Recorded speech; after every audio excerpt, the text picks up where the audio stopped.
We are live on 15 out of 15 channels. This number is reflecting exactly how many people are currently watching this show. Watching crypto recover. Dismisses condones. What? That was weird. That was weird that came up, right? Why would that come up on the title? I don't know. I don't know. I don't understand. There is the market, and you can see this is Bitcoin right here. This one's Bitcoin. You can see a slight uptick here. This is when I purchased yesterday. So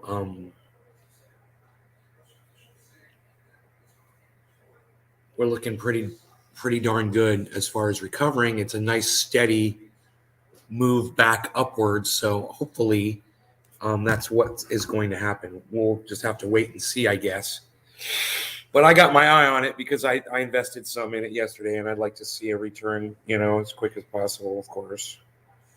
I had to pay tens of thousands of dollars today in taxes, all that.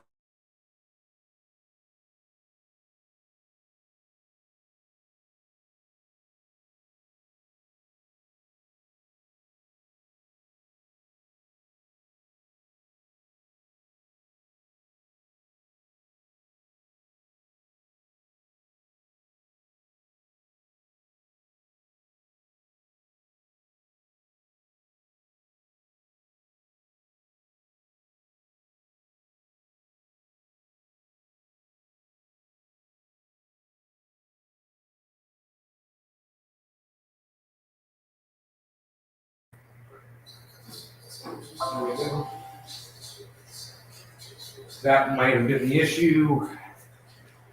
I may have been off the internet there for a second. I don't know. There's only 3 viewers, so I don't know if you guys can hear and see me okay. If I got cut off there, I really don't know. Where's my mouse at? Huh, I lost my mouse. That's not good. There it is. For some reason, the mouse has stopped working. I don't know why.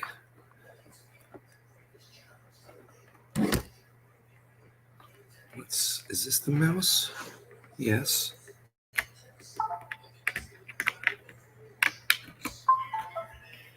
There it is. Hey, Mark Andrew, Roger, Mark, and Josh. What's up, guys? Those are my 3 viewers this morning. Interesting, huh? I know notifications did go out. Carol, hello, Carol. That's 4 people watching. So I know they're lying about the numbers because there's definitely at least 4 of you watching, and they are misrepresenting that for me. So, okay. You can hear me. Everything okay is on this end. Thank you, Mark Andrew Barlow. I appreciate that. Excellent, excellent, excellent. Okay.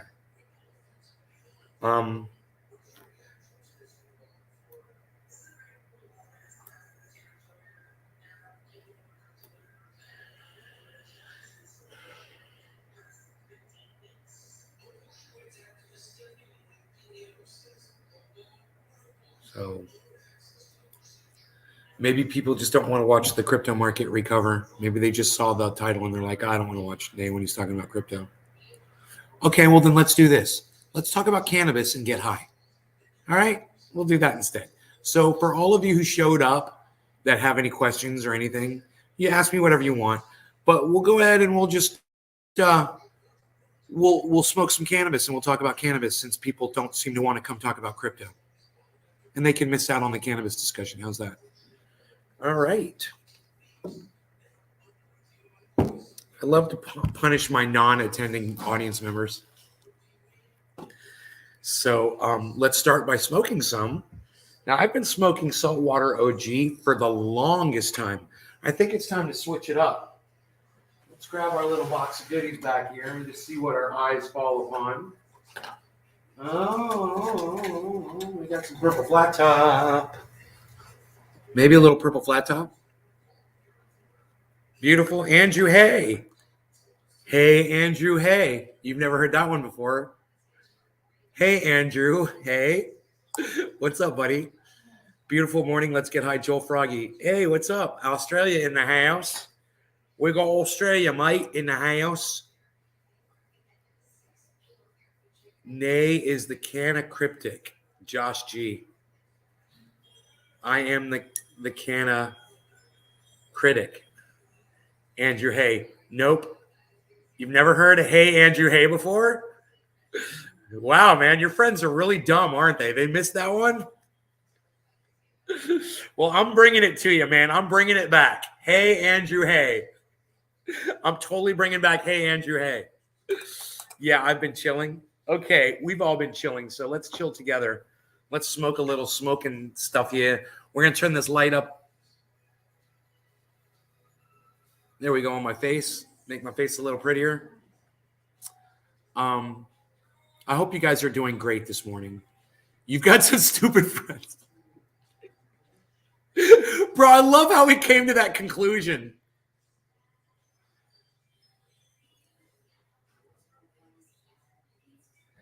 I love how we came to that conclusion.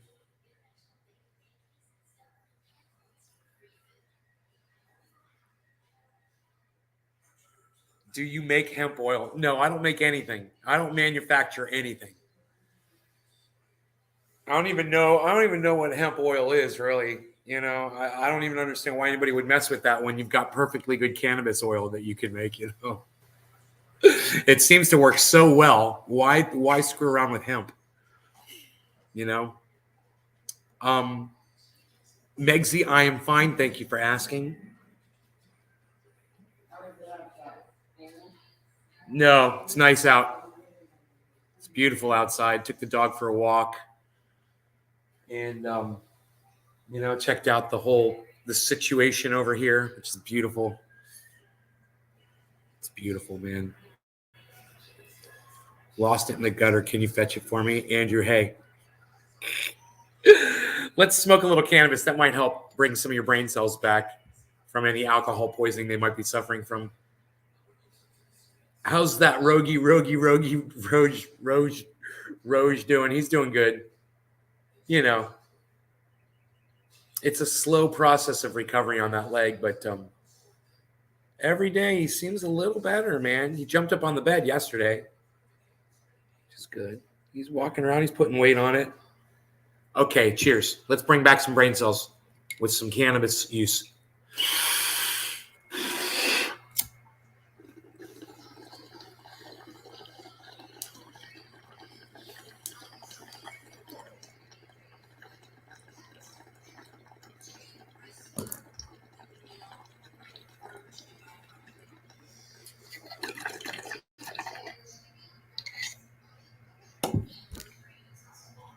Don, what's up, buddy?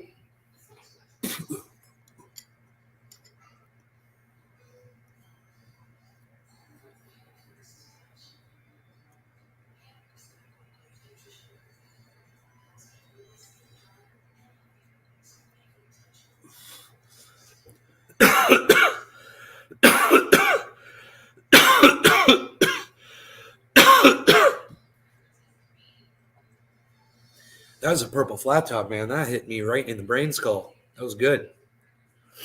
That was really good. Just kind of slowed everything down, put everything into perspective. Air conditioning just came on in here. It's nice. Let me take my shoes off. I've got my I should call them sandals. They're not flip-flops. They have toe protection on the front, you know. But they're kind of like flip-flops, but I think you just call them sandals. I like them because they protect my toes. If I had been wearing them the other day, I wouldn't have hurt the bottom of my foot. Yeah, I should have been wearing them in there. But my foot is healing quickly. So that's cool. I showed you guys that cut that I got in my foot the other day. Rare for me to do that, but it happened. I was watching a thing, and I would love to continue watching it. I got bit by a mosquito last night. Megsy says, so Elon Musk wants to buy out Twitter. Yeah, we've already talked about that. American input on my Australian. Yeah, I'm just gonna block you, dude. I'm just gonna block you from my live stream. Bye. You don't know the rules. I'm not interested in what you have to say. If you can't play ball with me, bro, I'm not interested. Just 2 violations in one sentence. It's too many. I don't even have to discuss it with my audience. I've got nothing to say to you.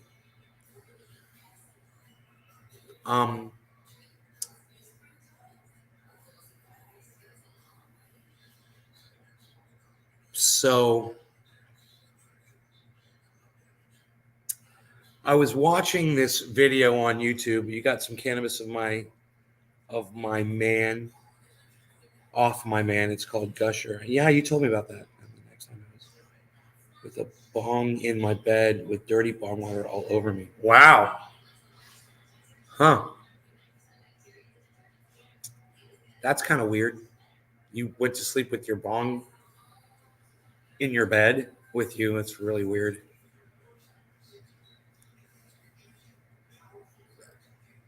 So I watched this video. I thought it would be good to watch it with you guys. I wanted to watch the rest of it. I was going to just watch it from the beginning again and let you guys check it all out. But I noticed a massive drop in my viewership. And there's not even a lot of people watching today. So,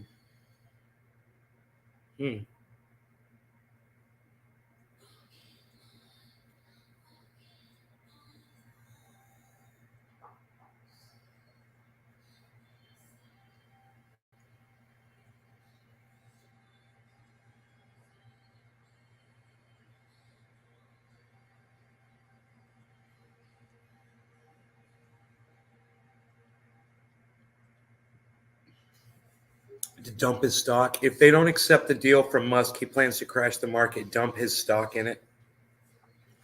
I don't know. I don't know what his plans are, Artie. Maybe you're right. Maybe he said that. I don't know.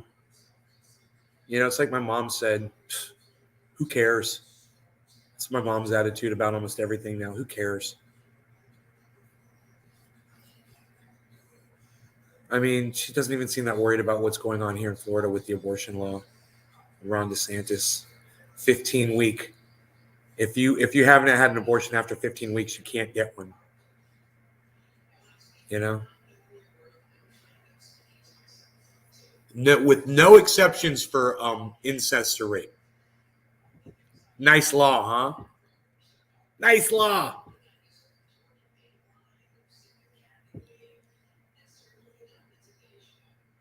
What film was it? Everyone is late. Dump his Twitter stock.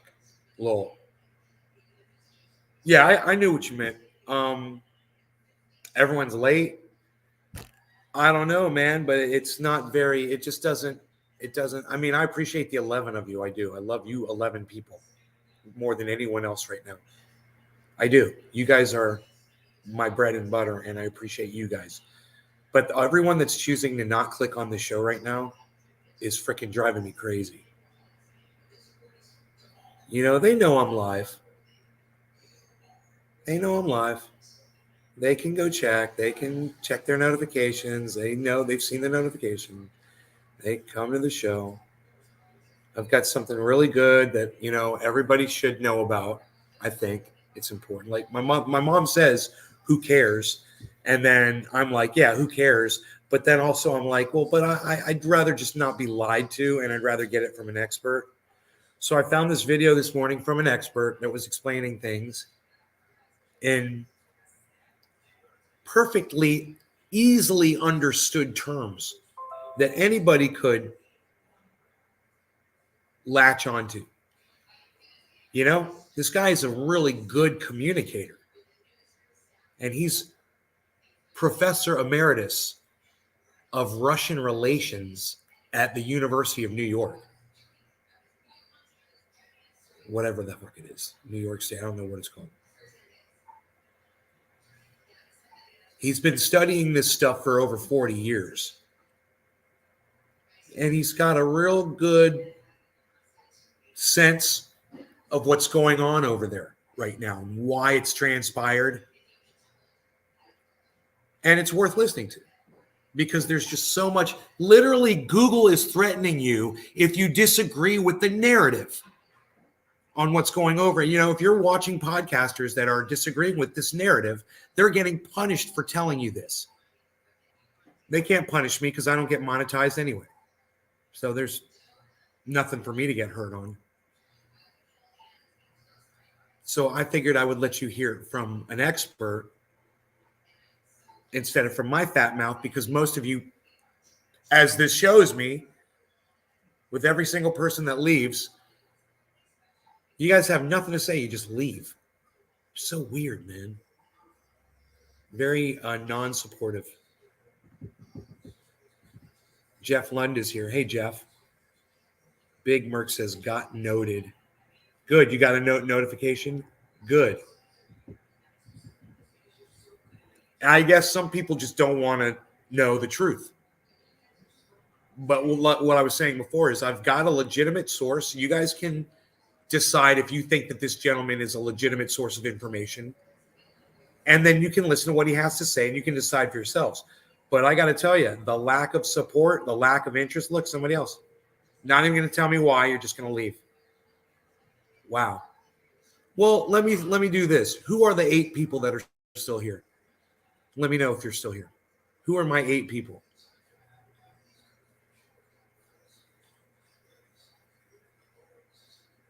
Wow. Nick is here. Okay. Who's my other 7? Andrew Hay is still here. Thank you, Andrew Hay. Who's my other 6 people?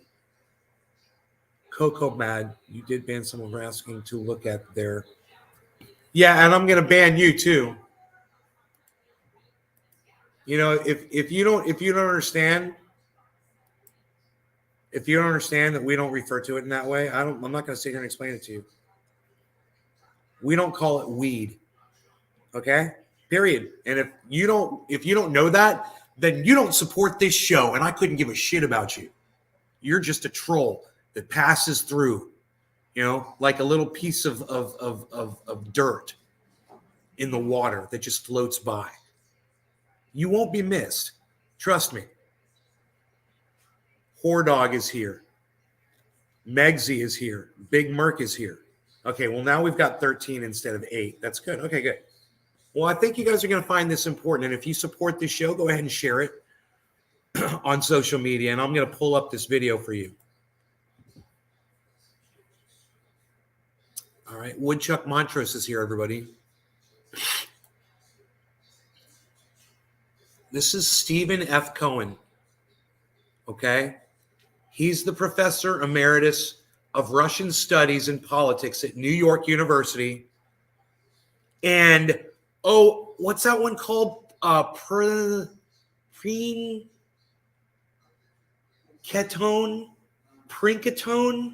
What is Prinkatone?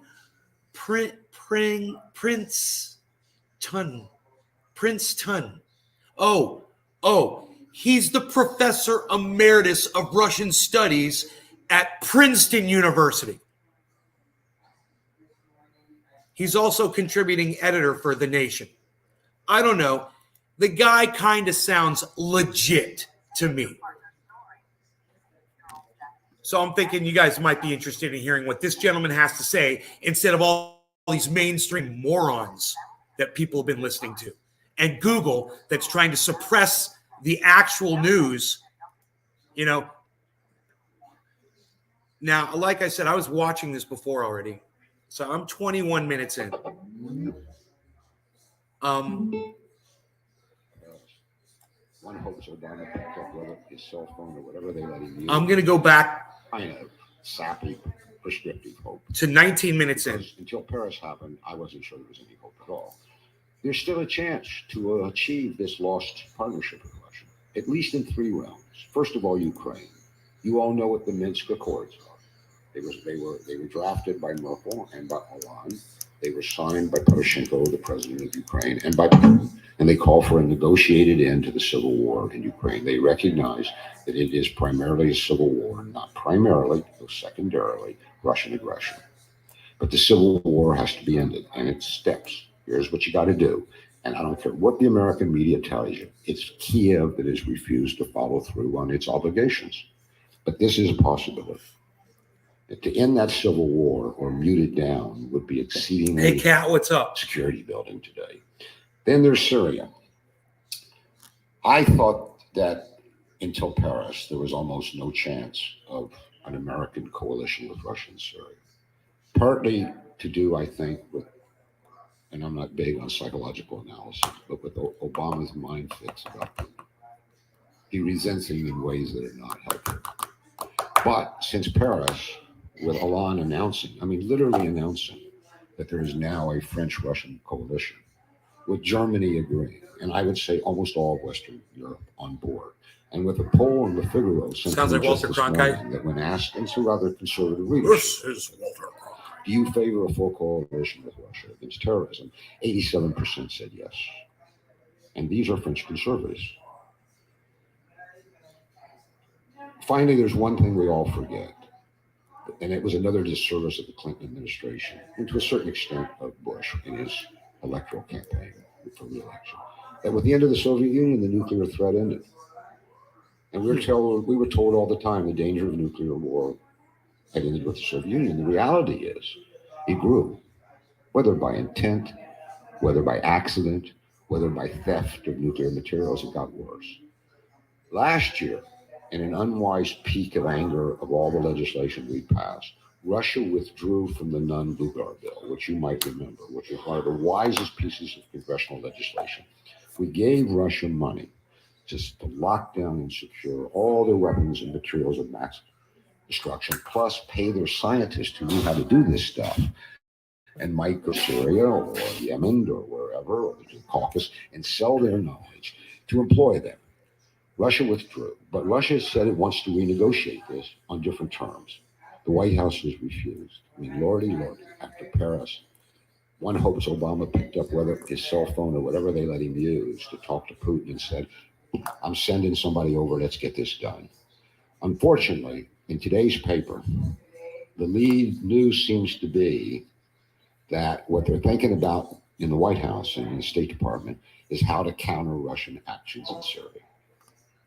They're worried, and this is what is reported, that Russia is diminishing American leadership in the world. And here's the bottom line. We don't lead in the world anymore, and we can't. Long before this, globalization, all sorts of developments, they're slow, they're bumper stickers, but the unipolar, monopolar world is over. There's a multipolar Feel free to smoke along emerging before our eyes, not just Russia. And learn something. But in 5 or 6 capitals.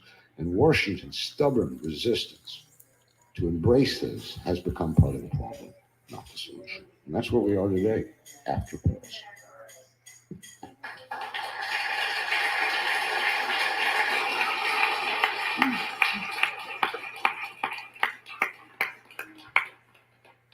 Our thanks to Professor Stephen Cohen, Emeritus Professor at New York University and Princeton University.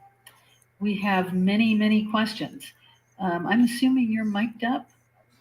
You have there you go. I would use that so we can all hear you. Testing. I went to an event last night where the guy participated for 40 minutes and it was only then he realized he didn't have a mic. Let me go 8 minutes in. By the way, emeritus means on Medicare. 20 years, because if they said, yes, we're in a new Cold War, they have to explain what they were doing during this time. So they say, oh, it's not a Cold War. Okay. It's a really horrible situation and exceedingly dangerous. And here's my next point. This new Cold War has all the potential to be even more dangerous than the preceding 40-year Cold War for several reasons. First of all, think about it. Those of us in this room of that generation, and we seem to be in the majority, know that the epicenter of that Cold War was in Berlin, not close to Russia. And there was an enormous buffer zone between Russia and the West in these satellite or bloc countries in Eastern Europe. Today, the epicenter is literally on Russia's borders in Ukraine. It's Ukraine that set this off. And Ukraine remains the ticking time bomb politically. And this is not only on Russia's borders, this is through the heart of Russia's and Ukrainians' Slavic civilization. This is a civil war even more profound in its ethos than was the American Civil War. Listen. This is exactly what Google does not want you to hear right now. This is exactly the information that Twitter and Facebook and all of them are working to subvert. This guy is an expert in Russian relations from Princeton University. This is the kind of stuff that you're not supposed to be listening to. Listen to These it. are people who are raised in the same faith, speak the same language, are intermarried. Didn't even know how many intermarried Russian and Ukrainians there are today. My wife, Katrina Vanden Heuvel, to paraphrase John Kennedy, I accompanied Katrina Vanden Heuvel to San Francisco. You'll remember John Kennedy's famous remark about his wife, or you won't. But this is profound division. And this issue, for all the terrorism, continues to be the ticking time bomb that can do a lot more damage. So but the fact that it's right on Russia's border and in, so to speak, the Russian-Ukrainian soul, at least half of Ukrainian soul, the other half yearns for Western Europe, fair enough, makes it even more dangerous. Still worse, you'll remember that after the Cuban Missile Crisis, Moscow and Washington developed certain rules of mutual conduct. They saw how dangerous, how close we came to nuclear war. So no-nos, whether they were encoded in treaties or unofficial understandings between Soviet and American leaders, you don't do this. Each side knew where the red line was. Now, we tripped over occasionally, but we immediately pulled back because there was a mutual understanding that there are red lines. There are no red lines today. One of the things that Putin and his predecessor Medvedev keep saying to Washington, you're crossing our red lines. And Washington says there are no red lines. You don't have any red lines. We have red lines. I mean, you can't have a military base in Canada or Mexico, but we can have all we want around your borders. Red lines don't exist. So there are no rules. And stop and think. In recent years, there have been 3 proxy wars between the United States and Russia already. Georgia in 2008, Ukraine beginning in 2014, and until Paris, and maybe still in Syria, because we don't know what position Washington's going to take on Syria. Hollande made his decision. He declared a grand alliance with Russia. Washington, as they say in Russia, is silent, or worse. But we're waiting to see if this new proxy Cold War goes on, and there are no rules in any of these 3 areas. Just as long as they can continue Moreover, and the I war. feel this, because I remember I'm old enough to remember the 70s and 80s. There is absolutely no effective organized anti-Cold War, pro-détente political force in the United States at all. Not in either political party, not in the White House, not in the State Department, not in the mass media, not in the universities, not in the think tanks. I see Sharon Tennyson, who's here, nodding her head yes, because we remember when we had allies, even in the White House, among aides of the presidents, where we had allies in the State Department, and we had senators and members of Congress who were pro-détente and supported us. Did anybody notice this right here?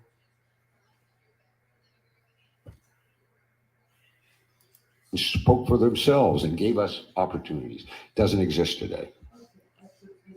And without that in a democracy, what do? We don't throw bombs. We argue. So this is exceedingly dangerous. Exceedingly dangerous. My 4th point is a question to you. Who's responsible for this new Cold War? I don't ask this question because I want to say It's not a Cold War anymore. Let's name names, since they've probably been here. Gary Kasparov and Michael Fall should repent. And they say Stephen Cohen should be shot. I'm not interested in that. I'm interested in a change of policy, which can only come from the White House. Congress could help. But we need to know what went wrong and why, or we're not going to have any rethinking and we're not going to have any new policy. And at the moment, there's no rethinking in the United States. There's a lot in the European Parliament. There's a lot of angst in the French press today about this question, and in Germany, and in the Netherlands. People want to talk about a pandemic. What about a war that the experts knew were coming? A war that these guys knew was unavoidable if we continued on the path that we were on. And this guy in 2015 was saying, "Hey man, this is really bad, and we're enticing, we're just laying the groundwork for Putin to take over Ukraine." This guy totally predicted this shit. And even Cameron is rethinking. Suddenly wants his picture taken with Putin. Thinks it might help him at home. Now, the position of the American political media establishment is that this new Cold War is all Putin's fault. All of it. Everything. We did nothing wrong. At every stage, we were virtuous and wise, and he was aggressive. And a bad man. And therefore, what's to rethink? He's got to do the rethinking, not us. I disagree. And this is what's brought the opprobrium down on me. I'm saying, because I was raised like this down in Kentucky, it's a silly adage, but it's probably true. There are two sides to every story. And these people are actually telling us no to this story, the history of American-Russian relations, only one side. No need to see anything through the other person's eyes. Just get out there and be a cheerleader for our side of the story. Rah, and rah. I don't want to make wave too the fine flag. a connection here, but you keep doing that and you're going to have a lot of Paris's. Where's my friend Adam at right now? Including here in the United States. And that's why Don't take it from me, man. Take it from this guy. Take it from the expert. For whatever reasons, the Clinton administration adopted in the 1990s a winner-take-all policy toward Russia. They said, we won the Cold War. That isn't true. Get Jack Matlock out here and he'll tell you the inside story. He was at Reagan's side when he negotiated with Gorbachev at every step. You can look it up, as Casey Stengel used to say. The reality is the Clinton administration adopted unwise policies, winner-take-all. And what were the consequences of these policies? Well, they were a lot. They blew the chance for strategic partnership. But the four policies that most offended Russia and offend them today were the following. Obviously, the decision to expand NATO right to Russia's borders. Boom. I mean, it's a joke. We say Putin has violated the post-Cold War order of Europe. Russia was excluded from the post-Cold War order of Europe by NATO expansion. Russia was pushed somewhere out there. And Russia kept saying, hey, let's do a pan-European security arrangement, like Gorbachev and Reagan said. And we said, this is not military. This is about democracy and free trade. It's going to be grateful. What's that, Mom? Banging? Maybe it's coming from this guy bumping the podium when he's talking. Oh, maybe it's just he's popping the microphone that he's talking into. Swallow your poison with a smile. Yeah. And while they had no choice, they did. And then when they had a choice not, they start pushing back. As any leader of Russia would who was sober and had support in his own country. Listen. I don't say that as a joke. He Do was a bong rip. by the end, look at the pictures. Yeltsin could barely walk. Cheers. He was pushed out. He didn't resign voluntarily. But the point of it is anybody could have predicted this back in the 1990s, and some of us did. Secondly, there's the absolute refusal on the part of the United States to negotiate on missile defense. Missile defense is now a NATO project. That means missile defense, building installations, whether it's on land or sea is more dangerous, whether land or sea, is now part of NATO expansion and encirclement of Russia. It's part of the same system. Russians are absolutely convinced it's targeted at their nuclear retaliatory capability. We say, oh, no, it's about Iran. It's not about you. But go talk to Ted Postal at MIT. Stage 4 missile defense is an offensive weapon. It also violates the INF agreement because it can fire cruise missiles. Why we're blaming the Russians for developing cruise missiles again, as they are. because we're back in this tit for tat, mutual buildup, arms race. Thirdly, this meddling in Russia's internal affairs in the name of democracy promotion. They've been doing this since the 90s. Are you aware that when Medvedev was president of Russia and Mrs. Clinton and Michael McFaul had their wondrous reset, which was a rigged roulette game, if you look at the terms of it, that Vice President Biden went to Moscow University and said, Putin should not return to the presidency, and then said that directly to Putin's face? So Putin comes over here next week and tells Rubio he thinks he ought to drop out. And we say, well, okay. I mean, are there any red lines left anymore when it comes to Russia? Do we have the right to be And that's who our current president is. I tell you what, that right there, it's like it's 1730. And he literally says it was Joe Biden. This is before, you guys, this is before Joe Biden was president of the United States. Understand how enlightened all of you should feel after listening to this man speak from 2015. This guy does not have a narrative. He's not speaking on behalf of anyone there. He's just telling you guys what's happened since 2015. It's the exact same stuff that I've been telling you. We've been doing this since the 90s. Are you aware that when Medvedev was president of Russia and Mrs. Clinton and Michael McFaul had their wondrous reset, which was a rigged roulette game, if you look at the terms of it, that Vice President Biden went to Moscow University and said, Putin should not return to the presidency, and then said that directly to Putin's face? To his face. Now that's our president. So Putin comes over here next week and tells Rubio he thinks he ought to drop out. That's who we wanted to be president of the United States, the guy that spoke to Putin that way. It's perfect. It's perfect. And we say, well, okay. I mean, are there any red lines left anymore when it comes to Russia? Do we have the right to be telling them? I mean, it extends to every issue, but it certainly extends to politics. And the White House simply can't keep its mouth shut. And it's egged on by vested lobbies. We all believe in democracy, but you're not going to impose democracy on Russia. And if it is, you won't like the democracy you get there. So, ask yourself two questions. Is there a Russian side of this story that needs to be considered in the aftermath of Paris, at least? And does Russia have any legitimate national interests at all in the world? And if so, what are they? On their borders? Do they have a legitimate national interest in Syria? Israel thinks so. The Israeli security people and leadership urged Putin to do what he did long before Paris. We need to think this through. My final point is one of, I would say, kind of sappy, prescriptive hope. Because until Paris happened, I wasn't sure there was any hope at all. There's still a chance to achieve this lost partnership with Russia, at least in three realms. First of all, Ukraine. You all know what the Minsk Accords are. They were drafted by Merkel and by Hollande. They were signed by Poroshenko, the president of Ukraine, and by Putin, and they call for a negotiated end to the civil war in Ukraine. They recognize that it is primarily a civil war, not primarily, but secondarily, Russian aggression. But the civil war has to be ended, and it's steps. Here's what you got to do. And I don't care what the American media tells you, it's Kiev that has refused to follow through on its obligations. But this is a possibility.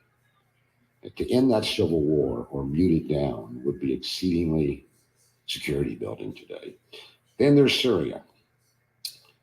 I thought that until Paris, there was almost no chance of an American coalition with Russia in Syria.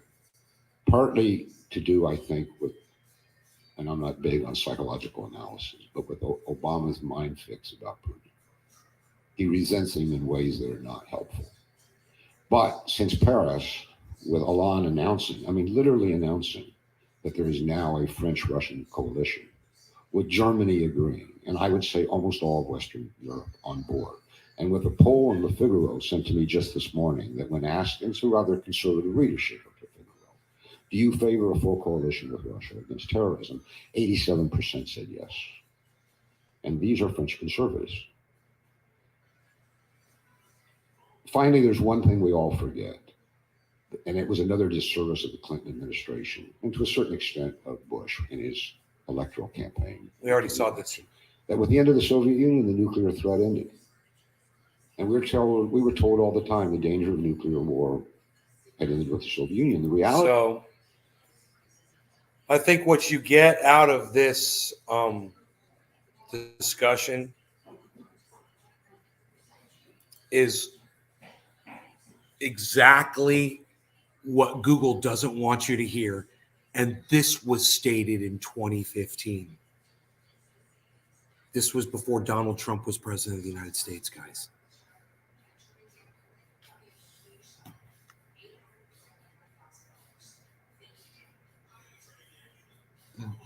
He's talking about a war going on that wasn't being reported on. So thank you so much, and welcome to Professor Stephen Cohen.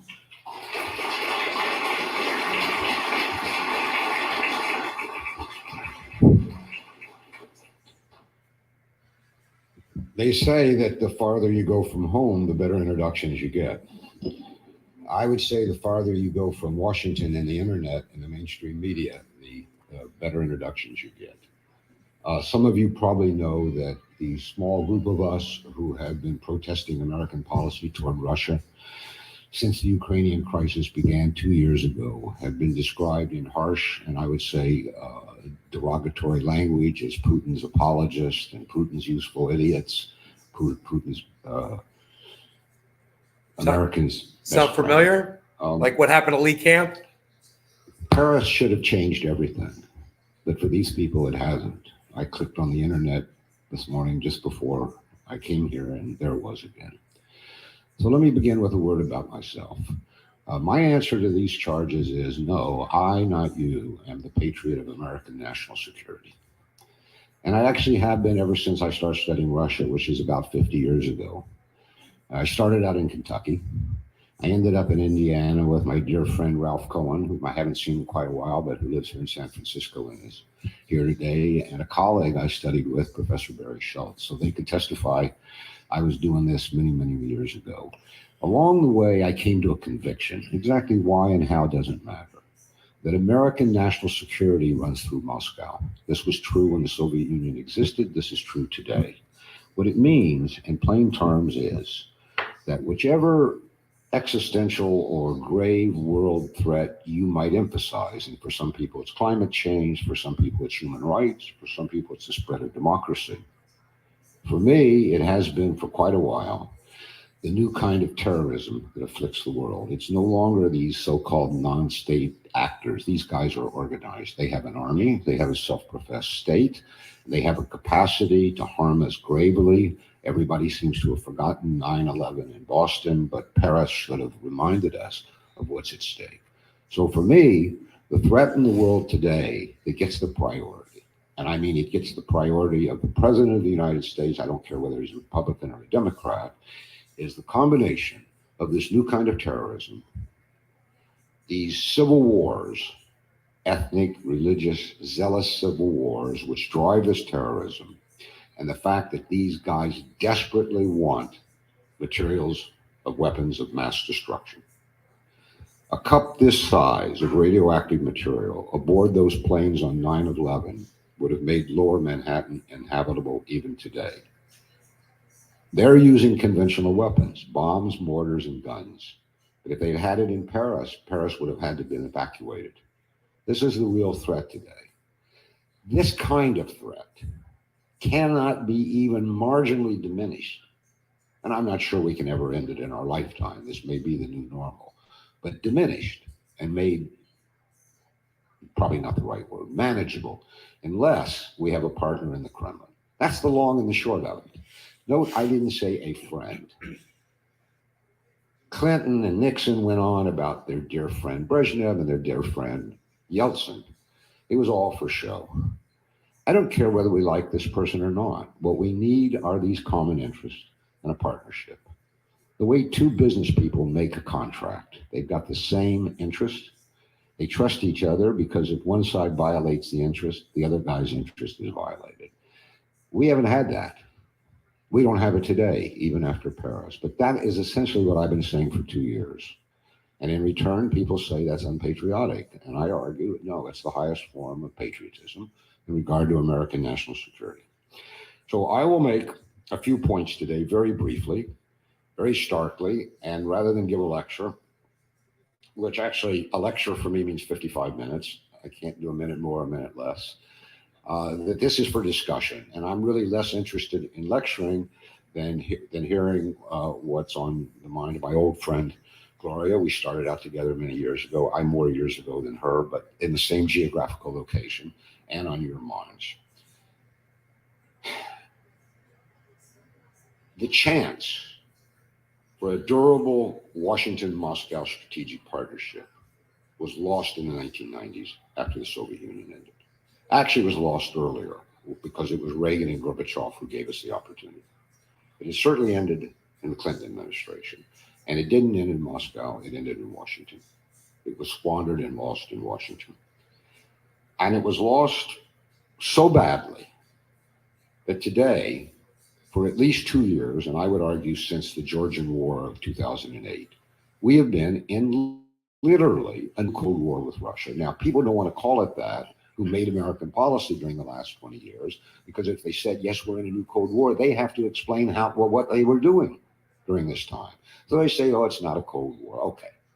It's a really horrible situation and exceedingly dangerous. And here's my next point.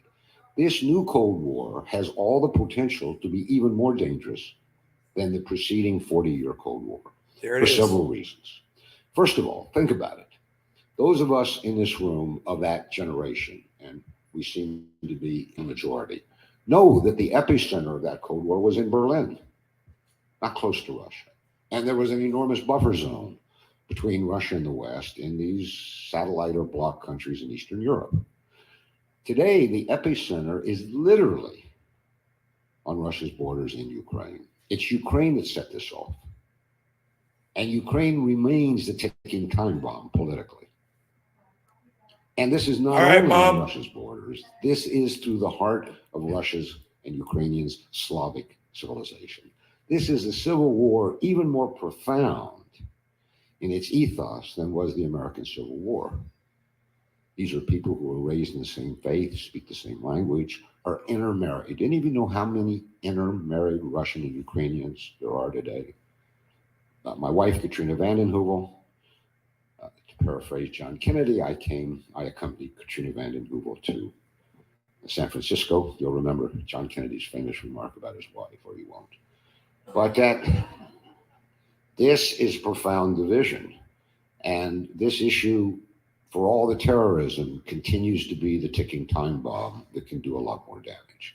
So but the fact that it's right on Russia's border and in, so to speak, the Russian-Ukrainian soul, at least half of Ukrainian soul, the other half yearns for Western Europe, fair enough, makes it even more dangerous. Still worse, you'll remember that after the Cuban Missile Crisis, Moscow and Washington developed certain rules of mutual conduct. They saw how dangerous, how close we came to nuclear war. So there you go.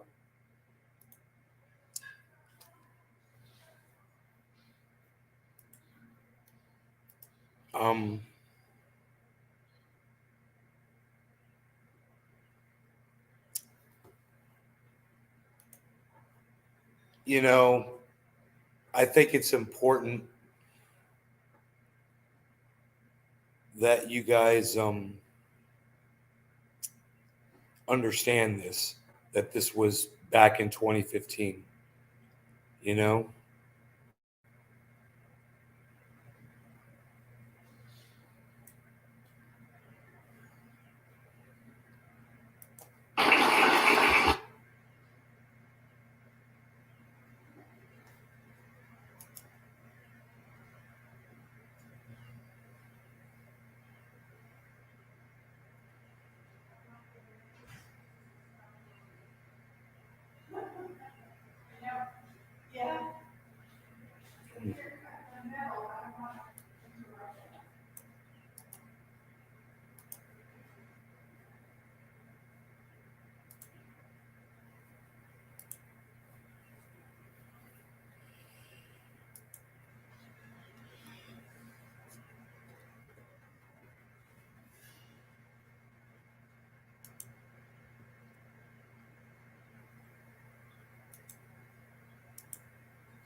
Damn tight.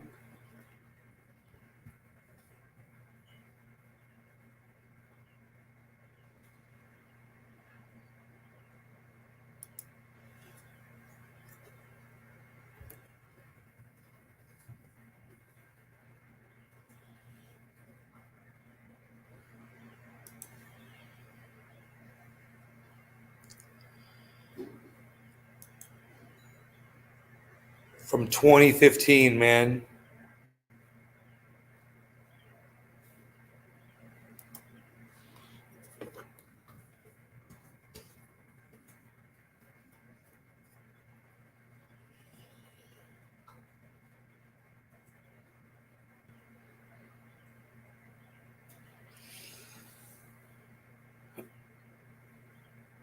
Oh.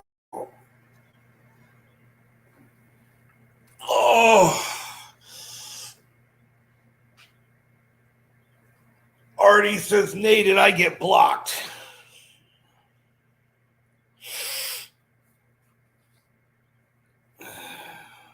Somebody oh yeah, I retweeted it.